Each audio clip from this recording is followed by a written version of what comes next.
That was it. A week of silence. I was stubborn. Clara would ask, "Have you called him?" I'd say he needed to cool off. I'd pick up the phone and put it down. Pride is a poison. I told myself I was right. I missed him, but I called it anger. Then the call came. It was his sister, Marianne. Her voice was all broken. "Arthur," she said, "it's Leo. He's in the hospital. It's bad. A stroke. He'd been alone for 2 days. 2 days while I was nursing my grudge. The world fell out from under me. Clara caught me. All I could think was, my last words to him were words of war. The hospital smelled like cleaning supplies and sadness. Leo was in the bed. Machines were breathing for him. He looked small. I took his hand. It was cool. "Leo," I whispered, "it's Artie. I'm here." Nothing. Just a beeping sound.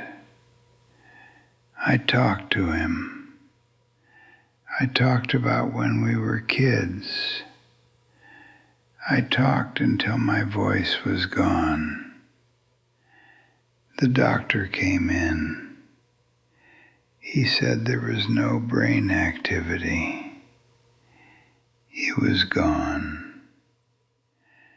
Marianne had to decide what to do. She looked at me, lost. "What do I do, Arthur? He wouldn't want this."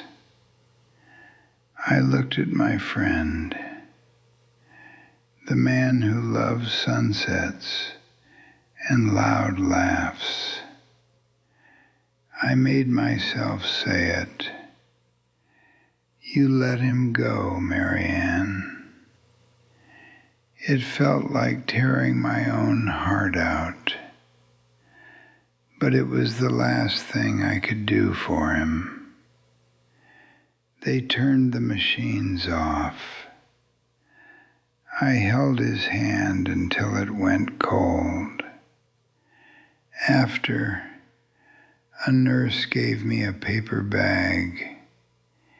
"His things," she said. At home, I emptied it. His wallet, his keys, a little notebook. I opened it. It was just notes to himself. Near the back, I saw my name. He'd written it the week before our fight. It said, "Artie's birthday next month. Remember to get the parts for the porch swing at the cabin. He always wanted to watch the sunrise from one. Don't tell him." I stared at those words. He wasn't fighting for a building. He was fighting to keep a secret promise, a sunrise for me. While I was thinking of money, he was thinking of a gift. My pride built a wall. I called it being right. I sold my half of the cabin to Mary Ann. I go there sometimes. I sit on the porch alone. I watch the sunrise where that swing should have been. And I talk to him. I say, I'm sorry. So, if you're listening, if you have a fight with someone you love, swallow your pride. Make the call. Say you're sorry. Don't wait until all you have is an empty chair. Please, don't be like me. Don't be like me. You see, I need to tell you the whole story, not just the end. I need to tell you about Leo, who he really was, because maybe then you'll understand what I lost. We met in 1958. I was the new kid, all elbows, hiding behind a book. He was kicking a tennis ball against a wall. Thump, thump, thump. He saw me watching. He didn't say hello. He just tossed me the ball and said, "Your turn. Don't be a statue." That was Leo. He pulled you into the world. We built a go-kart that never ran. We drew treasure maps in my attic. He laughed with his whole body. I was the planner. He was the engine. We just fit. He was my best man when I married Clara. His speech was so funny, people cried laughing. He never married. He traveled. He'd show up at my door with stories that made my life as a teacher seem quiet. But he'd sit at my kitchen table, eat Clara's meatloaf, and listen. Really listen. "You built a harbor, Artie," he'd say. "I'm just sailing past." I loved him for that. The cabin was our dream when we were 45. A fixer-upper on Willow Lake. We worked on it for years. It was ours. Then the developer came. The offer was big. I thought of Clara's knees, the stairs, our retirement. Leo said no. He called it a soul cell. We fought on the phone. I said he was a child. He said I was an old man. I said, maybe I dream of different things. He got quiet. Yeah, maybe you do. Click. A week of silence. Clara kept asking, "Have you called him?" I said he needed to cool off. I was so sure I was right. Pride is a poison. It tastes like metal. Then Marianne called, his sister. "Arthur, it's Leo. He's in the hospital. A stroke. He'd been alone for 2 days. 2 days I spent being right. The floor fell away. Clara held me up. All I could think was, my last words were angry. The hospital smelled wrong. Leo was in the bed. Machines breathed for him. He looked small. I took his hand. "Leo, it's Artie. I'm here." Nothing. Just a beep. I talked. I talked about the tennis ball, the go-kart. I talked until my voice broke. The doctor came. He said there was nothing left. Marianne looked at me. What do I do? I made myself say it. Let him go. They turned the machines off.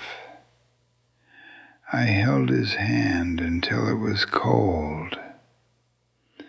A nurse gave me a paper bag with his things. At home, I found his little notebook, a note from the week before our fight. It said, "Artie's birthday. Get parts for port swing at cabin. He always wanted to watch the sunrise. Don't tell him." I stared at that page. He wasn't fighting for a building. He was fighting for a sunrise, for a gift for me. My pride built a wall. I called it being right. I stared at that page. He wasn't fighting for a building. He was fighting for a sunrise, for a gift for me. My pride built a wall. I called it being right. And you know what? That's when I broke. Really broke. I sat there at my desk with his notebook, and I cried. I cried like I hadn't cried since I was a boy. Big, ugly sobs that hurt my chest. Clara came in. She didn't say anything. She just put her hands on my shoulders and let me fall apart. The funeral was the hardest part. I had to stand up in front of everyone.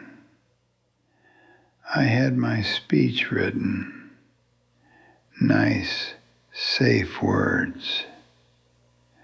I looked at all those faces.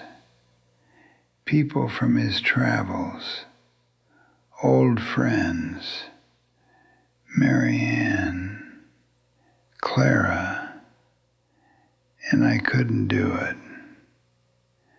I crumpled the paper. My voice shook. Leo was my best friend for 62 years, I said, and I failed him. I told them about the fight. I told them about the swing. I said, my last gift to him was anger. His last thought for me was a kindness. The church was so quiet. Afterward, people just held my hand. Their eyes were wet. They didn't offer comfort. They just nodded. They understood. I sold my half of the cabin to Mary Ann. I go there sometimes, alone. I sit on that porch. I look at the spot where the swing should have been, and I talk to him. I tell him about my day. I tell him Clara's garden is doing well. I tell him I'm sorry. Every sunrise, I say I'm sorry. Here's the thing I finally understood, sitting there. I didn't just lose my friend that week. I lost the chance to be the friend he thought I was. The friend who would have seen the swing, not the money. The friend who would have chosen the sunrise. He saw that man in me, right until the end. And I wasn't him, not when it mattered. That's the true cost. That's what I have to live with. That's the true cost. That's what I have to live with. And I've had a lot of time to think about it, sitting on that porch. Here's what I was wrong about. I thought the cabin was just wood and nails. I thought the argument was about money versus sentiment. It wasn't. It was about time. Leo was trying to buy us more time. A swing is for sitting, for talking, for watching the light change. He was fighting for our future mornings. I was fighting for a secure future, but I was willing to sacrifice the mornings to get it. I got the math of it all wrong. You can't deposit a sunrise in the bank. You can't secure a laugh. The most valuable things are the ones you can't hold on to, only experience. And I was ready to trade our experiences for a number on a check. He saw that. He was trying to stop me, and I called him a fool. So my advice is this. It's simple, but it's the hardest thing you'll ever do. Don't let a thing become more important than the person. It doesn't matter if the thing is a cabin, an inheritance, a political opinion, or who was right about where you left the car keys. The thing is never the thing. The person is the thing. Leo was the thing, and I forgot. In my worry about Clara's knees and our retirement, I forgot that my friendship with Leo was the foundation everything else was built on. Without that, what was I securing? A quieter, lonelier version of the same life. So when you're in it, in that hot, tight feeling of being right, ask yourself one question. What am I really fighting for? If the answer is a principle, a point, a piece of land, let it go. You're fighting for a ghost. The only thing worth fighting for is the person on the other end of the line. And that fight doesn't look like shouting. It looks like listening. It looks like swallowing that metallic taste of pride and saying, this isn't worth us. And here is the hope. The small, quiet kind I can offer. You still have time. Maybe not years. Maybe not even days. But you have this moment, right now, after listening to me. That's enough. Now is always enough to pick up the phone, to say, I was wrong, or even, I don't want to be wrong anymore. You don't have to perform a grand apology. You just have to show up, be there. The words are less important than the fact that you are saying them. Clara and I, we sit together more now. We hold hands, and we don't talk about the gutter or the garden. We just sit.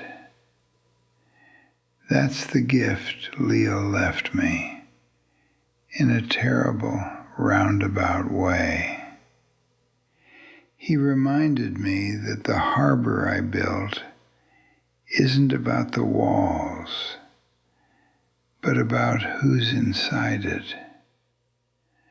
Don't wait for a stroke or a diagnosis or a silence that becomes permanent. The empty chair is the loudest sound in the world. If this story has found you, maybe it's for a reason. Maybe you're thinking of someone. Let this be your sign. Don't let my regret be for nothing. If what I've shared resonates with you, please help this message find its way to someone else who might need to hear it. Subscribe to this channel if you'd like to hear more stories like this about the things we learn too late. Turn on notifications so you don't miss them. But more importantly, if you feel moved, leave a comment below. Tell me, just in a word or two, who you thought of while listening. Saying it out loud, even here, makes it more real. And if you can, share this. Share it with a simple note. This made me think of us. No matter what, I value us. You never know whose heart is waiting for a permission slip to reach out. We're also collecting stories over on our website. If you have a lesson from your own life you're ready to share, perhaps together we can build a library of second chances. And if you want to sit with this feeling a little longer, I've heard a book called The Last Talk explores similar themes of regret and reconciliation. But truly, the only book that matters is the one you write with your own actions today. Go write a better page than I did. Start with a single sentence, a hello, and I'm sorry, I miss you. It's enough. It's everything.